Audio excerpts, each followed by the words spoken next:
Bienvenidos a nuestro canal de audiolibros. Hoy los invito a descubrir una de las grandes joyas de la literatura ecuatoriana, Los Angurimas, de José de la Cuadra. Una historia intensa, llena de honor, pasión y violencia, donde las tradiciones de la costa ecuatoriana se sienten vivas en cada palabra. Acomódate, abre tu mente y tu corazón, y déjate llevar por esta poderosa narración. Comencemos. Capítulo 1. La hacienda de los Angurima. La hondura, así llamaban todos aquel rincón perdido entre los ríos y la espesura, donde la vida parecía brotar salvaje como la misma maleza. Era tierra caliente, de sol abrasador y lluvias feroces, donde los hombres se templaban en el sudor y en la sangre.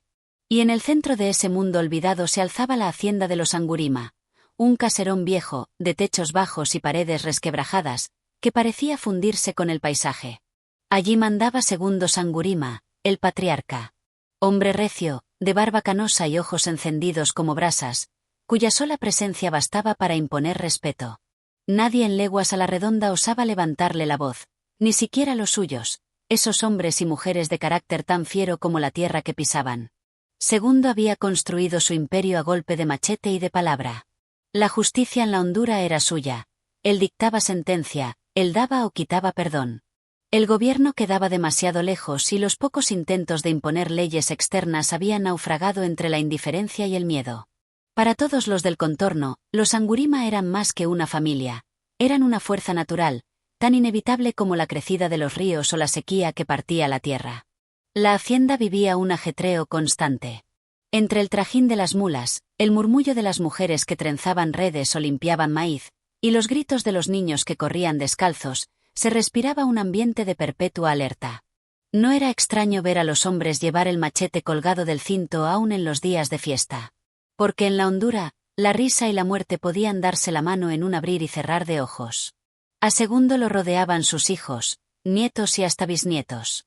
Cada uno con su carácter, su historia de amoríos furtivos, sus peleas y sus secretos.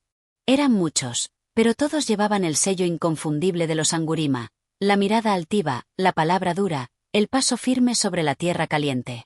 Aquella mañana, como tantas otras, Segundo se sentó bajo el viejo ceibo que daba sombra al patio central.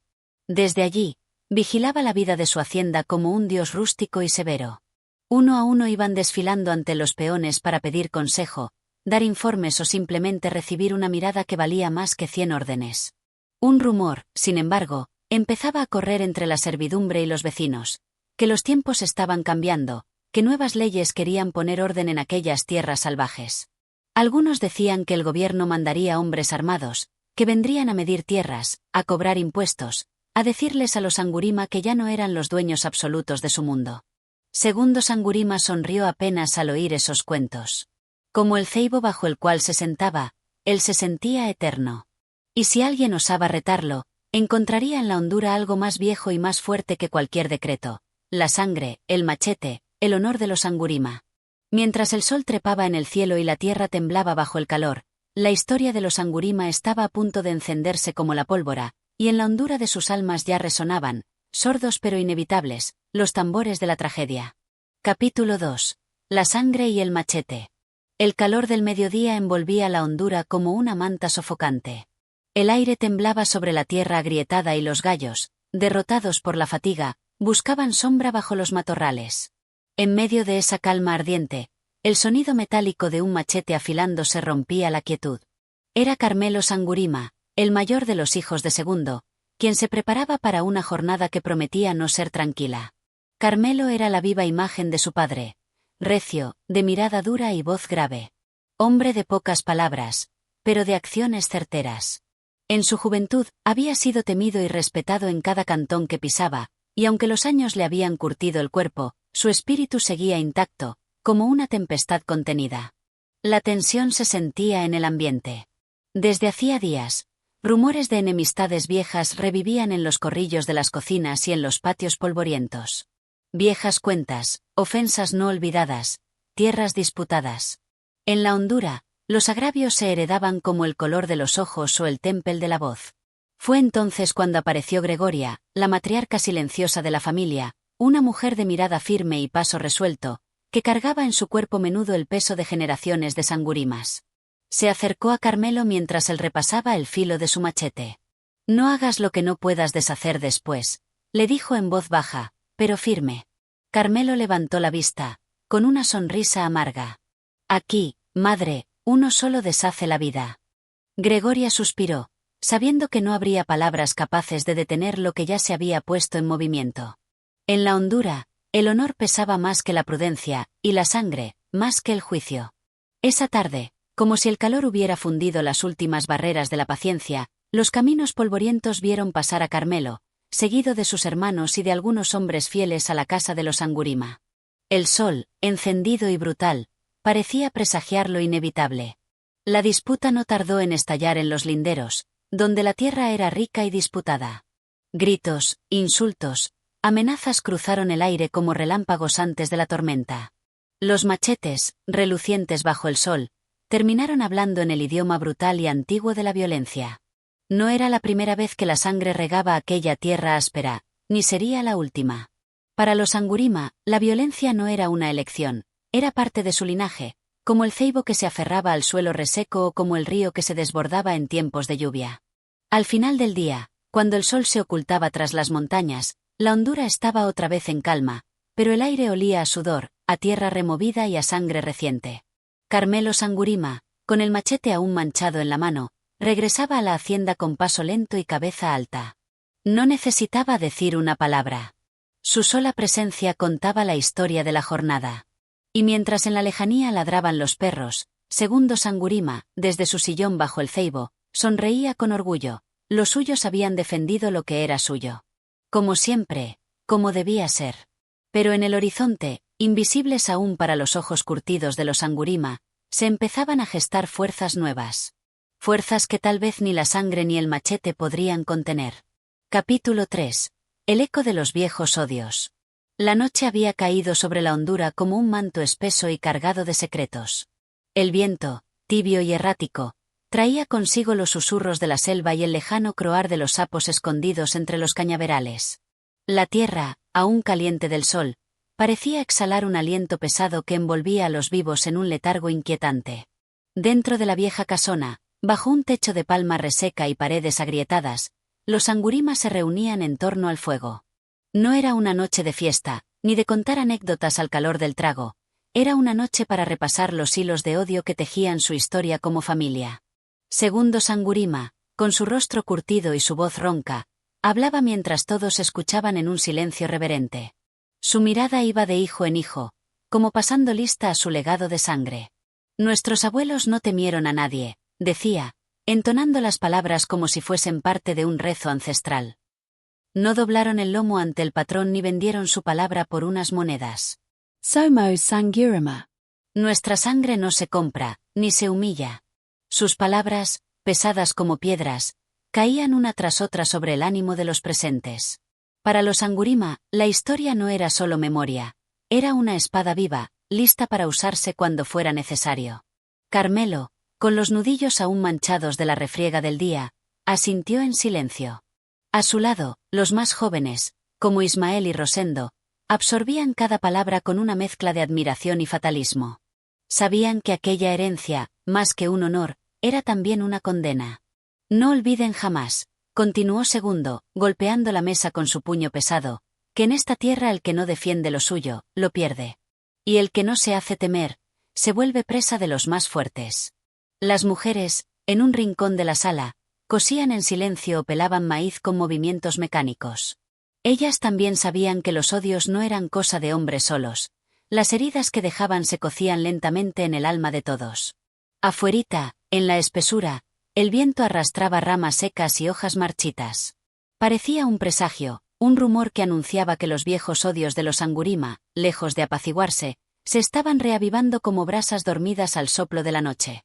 La hondura, ese trozo olvidado del mundo, estaba a punto de ser escenario de algo más grande, más brutal. Pero en ese momento, en aquella sala de adobe y sombra, solo reinaba una certeza: los Angurima estaban juntos. Y cuando la familia estaba junta, ni la ley ni el miedo podían quebrarla. Por ahora. Capítulo 4. La tierra y el honor. El amanecer en la hondura no llegaba con claridad, sino envuelto en brumas tenaces, como si el mismo sol dudara en posarse sobre aquellas tierras de resentimiento y memoria. Desde las primeras luces, los Angurima ya estaban de pie, labrando la tierra, arriando el ganado o vigilando los límites de su heredad con ojos alerta. Para ellos, la tierra no era simplemente suelo fértil, era un símbolo de su existencia, una prolongación de su sangre. Perderla sería perder el apellido, la historia, el derecho mismo de caminar erguidos. Aquella mañana, Carmelo, el más aguerrido de los hijos de Segundo, discutía acaloradamente con su hermano Rosendo cerca del pozo. «Tú no entiendes nada, Rosendo», rugía Carmelo. «No basta con sembrar y recoger. Hay que defender cada palmo con las uñas, con los dientes si hace falta. ¿No ves que los otros nos miran como cuervos, esperando que caigamos?» Rosendo, de espíritu más sosegado, secaba el sudor de su frente con un gesto resignado. «No siempre la violencia es la respuesta, Carmelo», dijo con voz pausada. «A veces, la astucia vale más que el machete». Pero Carmelo no oía razones. Para él, cada ofensa, cada mirada esquiva de un vecino, era un insulto que debía cobrarse. Para los Angurima, la violencia no era gratuita, era justicia, era defensa, era deber. Mientras discutían, Segundo los observaba desde el portal de la casa, apoyado en su bastón de madera tosca. Sabía que ambos tenían razón, cada uno a su manera. El mundo estaba cambiando, pero la hondura seguía atada a las viejas reglas. El que no imponía respeto era barrido como paja por el viento. En medio de esa tensión, un forastero cruzó el umbral del terreno Sangurima. Era un hombre delgado, vestido con ropa de ciudad, que cargaba en su mirada una mezcla de arrogancia y desprecio. «Busco a Segundo Sangurima», dijo con voz altanera. Todos se tensaron de inmediato. El apellido dicho en boca ajena era como una piedra arrojada a un nido de avispas. Segundo se adelantó, sus pasos lentos pero firmes.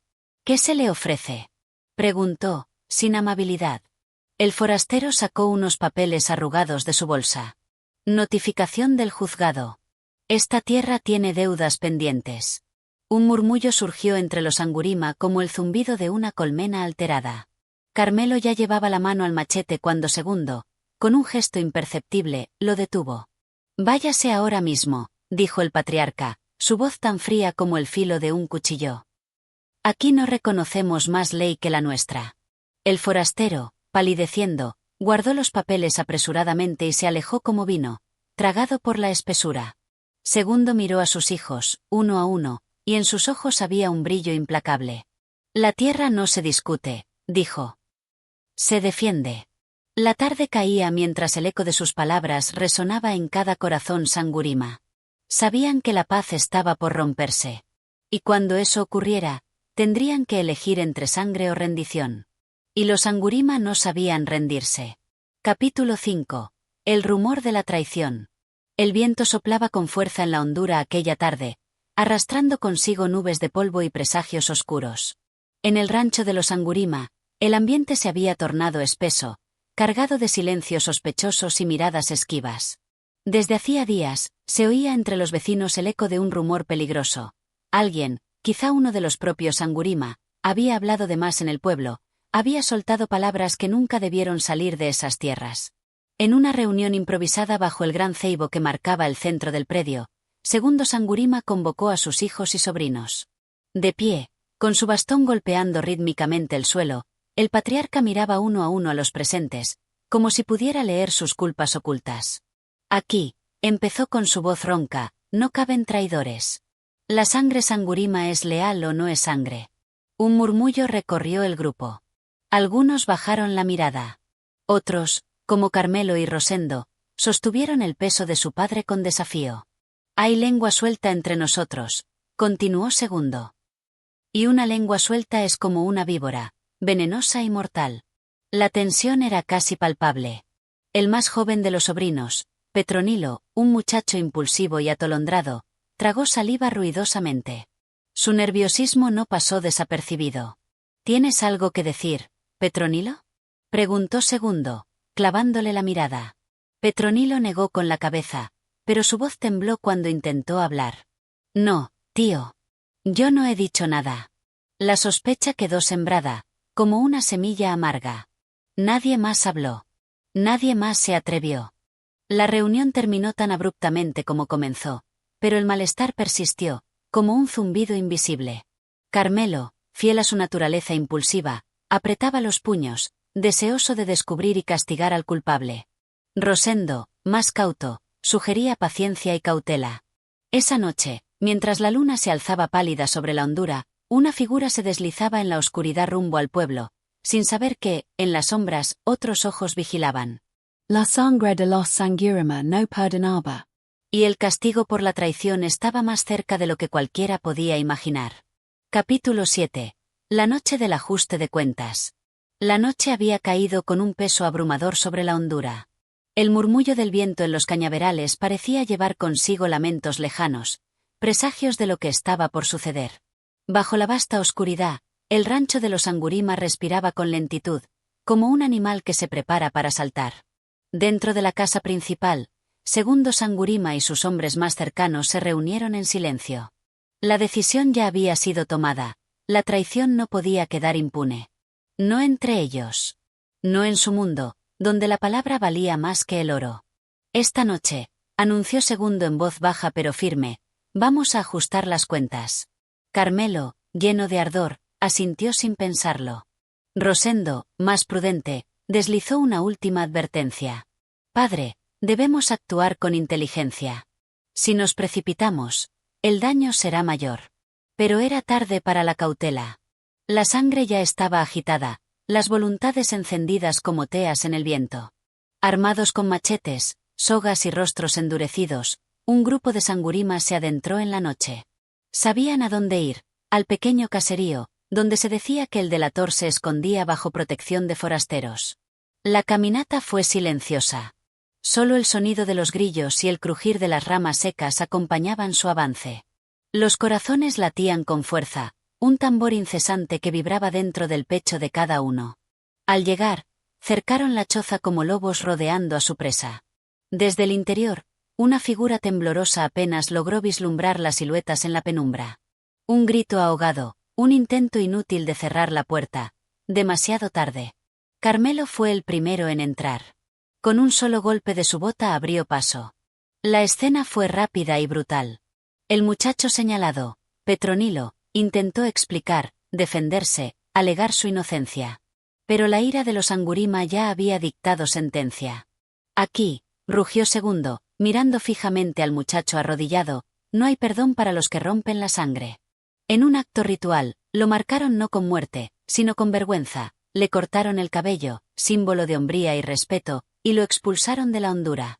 Petronilo partió, llorando y maldiciendo su suerte, perdiéndose en la espesura de la noche. El grupo regresó en silencio, sin celebraciones. En los Angurima, el castigo nunca era motivo de alegría, sino un deber doloroso, una amarga necesidad para preservar la unidad. Desde esa noche, un nuevo lazo invisible ató a la familia, el pacto de silencio sobre lo sucedido. La lealtad había sido restaurada, aunque el precio, como siempre, sería arrastrado como una sombra en sus vidas. Capítulo 8. El peso de los silencios.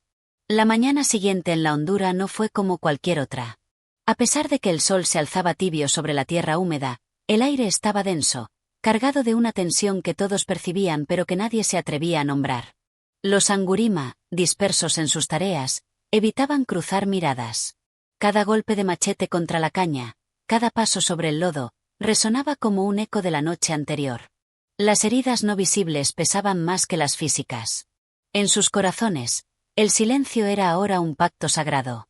Segundo, el patriarca, caminaba por los linderos de su propiedad. Su figura robusta, de hombros anchos y paso seguro, parecía desafiar al tiempo, pero en su interior, una sombra de duda comenzaba a crecer. ¿Había sido correcto? ¿Había protegido a su familia o sembrado una semilla de rencor que más tarde germinaría? En el rancho, las mujeres susurraban entre sí. Doña Manuela, la más vieja y sabia, lo advirtió con tristeza en los ojos. Cuando un hermano vuelve la mirada hacia otro con desconfianza, es señal de que el cimiento está resquebrajándose. Mientras tanto, Carmelo y Rosendo discutían entre susurros. El primero, aún con la furia viva, no se arrepentía. El segundo, más pensativo, cuestionaba el peso de su acto. No podemos vivir a machete limpio, Carmelo, decía Rosendo, su voz apretada por la angustia. Tarde o temprano, el miedo se volverá en nuestra contra. Carmelo, endurecido por la vida áspera de los montes, solo apretó los dientes y siguió afilando su cuchillo. Y así pasaron los días. Lentamente, la vida retomó su curso habitual, pero algo en la hondura había cambiado. Los gallos cantaban igual, el río seguía su murmullo, y los niños corrían entre los árboles. Sin embargo, en cada mirada, en cada saludo breve, en cada sombra al caer la tarde, se escondía un temor silencioso. Era como si todos supieran que aquella paz frágil era apenas un delgado hilo, tenso y a punto de romperse. La sangre, una vez derramada, aunque fuera simbólicamente, reclamaba su tributo en la memoria. Segundo Sangirama lo entendía. Y por eso, noche tras noche, se sentaba solo en el portal de su casa, fumando en silencio, mirando las estrellas ocultarse tras las nubes, preguntándose si algún día lograría mantener unido aquello que tanto esfuerzo había costado construir. En el corazón de la hondura, la verdadera tormenta no había terminado. Solo estaba tomando aliento. Capítulo 9. Ecos de un linaje bravo. La noche cayó sobre la hondura como un manto espeso. Las estrellas, apenas visibles, titilaban tímidamente entre nubes cargadas de presagios. Bajo aquel cielo pesado, la casa de los Angurima parecía más una fortaleza que un hogar, robusta, imponente, desafiando a la oscuridad y a todo lo que ella arrastraba. Dentro, en el salón grande, se reunieron los hombres de la familia. No había risas ni el bullicio acostumbrado. Solo miradas graves, puños cerrados y silencios que decían más que 1000 palabras. Segundo Sangurima, sentado en su silla de mimbre desgastada, rompió el mutismo con una voz firme y desgarrada. Somos sangre dura. Somos Sangiramas. Pero también somos tierra, semilla y raíz. No podemos seguir enfrentándonos como fieras ciegas. No, muchachos. El enemigo no está aquí adentro, sino allá afuera, donde no nos quieren ver levantar cabeza. Sus palabras, profundas y pesadas, quedaron flotando en el ambiente, como brasas encendidas en la penumbra. Carmelo, que había sido el más iracundo en días anteriores, bajó la mirada, sintiendo el reproche callado de su padre. Rosendo, con la mandíbula apretada, asintió. Sabía que Segundo hablaba desde la sabiduría que solo los años y las cicatrices profundas podían dar. Mientras tanto, afuera, las mujeres, las madres y hermanas de los Angurima, tejían en susurros su propia red de resistencia. Doña Manuela, vieja como el monte, les decía: la sangre es brava, sí, pero también es sabia. Y la mujer sabe cuándo curar y cuándo empujar al hombre a pelear por lo suyo. Así, bajo la luna opaca, se tejieron dos acuerdos silenciosos. Los hombres decidirían proteger su linaje, pero sin volverse uno contra el otro, y las mujeres sostendrían la casa desde las raíces, como siempre lo habían hecho, sin pedir reconocimientos ni aplausos. Antes de dormir, Segundo miró hacia el monte oscuro y musitó una oración antigua, aprendida de labios olvidados. Era un ruego para que la tierra les fuera leve, para que los frutos no fallaran, y para que la sangre Sangurima, indómita y rebelde, no terminara por consumirse a sí misma. La hondura durmió esa noche, pero no soñó. Se preparaba, en silencio, para lo que el destino aún guardaba entre sus manos callosas. Capítulo 10. La senda de los hombres. El alba llegó con la pesadez de un día que traía consigo más que solo el brillo del sol. La familia Sangurima, aún inmersa en sus pensamientos de la noche anterior, despertó al murmullo del viento que se deslizaba entre los árboles. El viento, como un anciano sabio, parecía traer consigo secretos de tiempos pasados y advertencias para los tiempos por venir. Segundo Sangurima, el patriarca de la familia, había sido el primero en despertar. Su rostro, marcado por los años y las batallas, reflejaba la determinación de un hombre que había vivido más de lo que cualquiera hubiera querido vivir, y sin embargo, seguía de pie. Su mirada se perdió en el horizonte mientras la luz comenzaba a filtrarse a través de las rendijas de la ventana. Hoy, más que nunca, necesitamos estar unidos, dijo con firmeza, mientras miraba a sus hijos, que comenzaban a levantarse lentamente, arrastrando la pesadez de una noche sin descanso. Rosendo, el mayor de los hijos, se acercó a su padre. Su rostro, que solía ser implacable y fiero, mostraba una leve sombra de duda. La tensión en su cuerpo era palpable. Aunque sus manos aún no se habían manchado de sangre, sentía el peso de la herencia familiar en cada uno de sus movimientos. ¿Qué haremos, padre? Preguntó en voz baja, consciente de que la respuesta no sería sencilla. Segundo lo miró fijamente. No era solo un padre para Rosendo, sino también un líder, un guía en el que confiaba ciegamente. No había palabras fáciles para lo que estaban por enfrentar, pero sabía que, a través de sus hijos, podía seguir protegiendo su legado. Debemos actuar con astucia. El poder no siempre está en la lucha directa, hijo, respondió con un susurro grave. A veces, la mejor estrategia es saber cuándo esperar y cuándo atacar, pero nunca perder el rumbo de lo que somos. Mientras tanto, Carmelo, el más joven de los Angurima, observaba a su padre desde la distancia. Aunque su corazón ardía con la furia de su juventud, algo en las palabras de Segundo le hizo fruncir el ceño. Siempre había sido el primero en querer resolver las cosas con los puños, pero la calma de su padre comenzaba a sembrar una semilla de duda en su mente. El monte no perdona, ¿verdad, padre? Preguntó Carmelo, como si, al hacerlo, estuviera buscando algún tipo de respuesta, algún consuelo en la verdad dura y áspera de su vida. El monte es sabio, hijo. Solo los que lo respetan logran aprender de él. Los que se enfrentan a su furia sin comprensión, acaban por sucumbir, dijo Segundo, caminando hacia la puerta, mientras su mirada se perdía una vez más en el paisaje que se extendía ante ellos. El silencio se apoderó de la casa. Los Angurima, aunque fuertes y unidos, sentían el peso de las decisiones que estaban por tomar. Sabían que el destino de su linaje estaba a punto de cambiar, pero no sabían si esa transformación los llevaría a la redención o a la perdición. Y así, con el sol en lo alto y la sombra del monte extendiéndose lentamente por la tierra, comenzó el día en el que todo se decidiría para los Angurima. Capítulo 11. El peso de las decisiones. El sol ya no era solo una promesa lejana, su luz cálida iluminaba la cara de los Angurima mientras la familia se reunía en la mesa del comedor. El aire, denso con las preocupaciones de la víspera, parecía cargado de tensión. Cada miembro de la familia sentía la mirada de los demás como un peso invisible, uno que no se podía ignorar. La guerra no solo estaba en las montañas que rodeaban su hogar, sino también dentro de su propia casa, entre sus corazones y mentes. Es momento de actuar, Segundo, dijo Rosendo, con la voz firme, pero con una sombra de indecisión. Mientras hablaba, los ojos de su padre lo observaban con la mirada fija de quien ya ha vivido demasiadas batallas y ha aprendido que la prisa nunca es amiga de la sabiduría. Segundo Sangurima, sentado en su lugar habitual, en la cabecera de la mesa, no respondió inmediatamente. Sus dedos rozaban la mesa de madera, marcando el ritmo de sus pensamientos. Sabía lo que su hijo quería. El joven deseaba entrar en combate, arrastrar a su familia a un enfrentamiento abierto, resolver las cosas con la furia que caracteriza a los hombres jóvenes que no han visto las consecuencias de la violencia. Pero Segundo sabía que no todo en la vida podía resolverse con golpes. No es el momento, dijo, al fin, su voz grave como el eco de una tormenta lejana. La paciencia es una virtud de los sabios. Los que no entienden cuándo esperar, terminan pagando un precio alto. Carmelo, el hijo menor, frunció el ceño ante las palabras de su padre.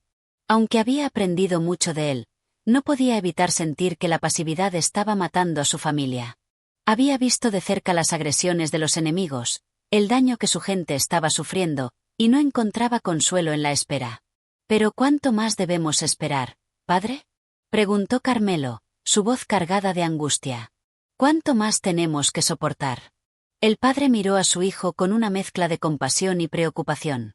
Era un sentimiento profundo el que despertaba en él, un amor que le decía que debía protegerlos de todo mal, pero también de las decisiones erradas. Cada lucha tiene su tiempo, hijo.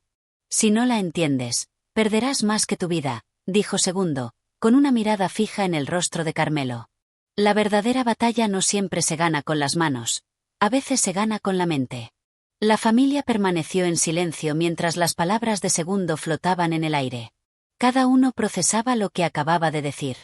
El peso de la guerra no solo recaía sobre los hombros de los hombres de la familia, sino sobre todos, hombres y mujeres, que debían tomar una decisión que podría cambiar el rumbo de sus vidas. Las montañas, esas que tanto amaban, ya no eran un refugio seguro, se habían convertido en la prisión de su existencia. En ese momento, una figura se asomó a la puerta. Era Dolores, la hermana menor de Rosendo y Carmelo, quien había permanecido callada en las sombras. Sus ojos, siempre brillantes y observadores, reflejaban una calma que sorprendía a todos. «Padre», dijo Dolores, con voz suave pero llena de autoridad. «Quizás la guerra que enfrentamos no sea la que imaginamos. El enemigo no siempre se ve en el campo de batalla. A veces se encuentra dentro de nosotros mismos, en lo que estamos dispuestos a sacrificar por nuestra familia». La mirada de Segundo se suavizó al escuchar a su hija. A veces, las mujeres eran las que poseían la sabiduría más profunda. Dolores había entendido algo que los hombres no veían, que la lucha interna, la lucha contra el odio, la ira y el miedo, era la más importante. El patriarca de los Angurima asintió lentamente, reconociendo la validez de las palabras de su hija. «Tal vez haya llegado el momento de tomar un camino diferente», murmuró, dejando escapar un suspiro que parecía más el susurro de una tormenta que se alejaba lentamente. «Es hora de cambiar nuestra estrategia». En ese instante, los demás miembros de la familia comprendieron que la guerra, como la vida, no se ganaba solo con la fuerza. En muchos casos, la mayor victoria es la que se consigue sin pelear. Con una determinación renovada, la familia Sangurima se preparó para un futuro incierto, sabiendo que el verdadero reto no solo residía en la guerra que libraban contra sus enemigos, sino en la batalla interna que todos debían enfrentar. Capítulo 12. El último suspiro de la resistencia. El amanecer del día que todos habían temido finalmente llegó, pero con él también trajo la esperanza que pocos habían esperado. Los Sangurima, esa familia de la que tanto se hablaba en los pueblos cercanos, se encontraba ahora en el centro de una disyuntiva crucial. No se trataba solo de la guerra con los enemigos externos, sino de una batalla mucho más compleja, la lucha por el alma misma de su gente. En la quietud de la mañana, el cielo aún conservaba la sombra de la noche, y el aire fresco, mezclado con el aroma de la tierra, parecía preludiar el cambio. Segundo Sangurima, el patriarca, había tomado la decisión de reunir a su familia en una última conversación, una que definiría no solo su futuro, sino el de su comunidad entera. El sol apenas tocaba las montañas cuando la familia se sentó alrededor de la mesa en la casa, un hogar que ya no se sentía tan seguro, pero que aún representaba todo lo que habían querido proteger. Segundo había llamado a todos los miembros para escuchar sus pensamientos, pues el tiempo para las decisiones solitarias había pasado. Era el momento de la unidad. «Este es el último momento antes de que todo cambie», comenzó Segundo, con la voz grave y pesarosa. Sus ojos miraban fijamente a cada uno de sus hijos, su hija, y a su esposa, buscando en sus rostros una señal, algo que le confirmara que estaban listos para afrontar el destino que él había escogido para ellos.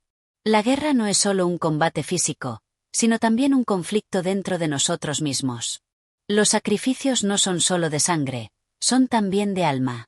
Carmelo, el hijo menor, se adelantó, con la mirada firme.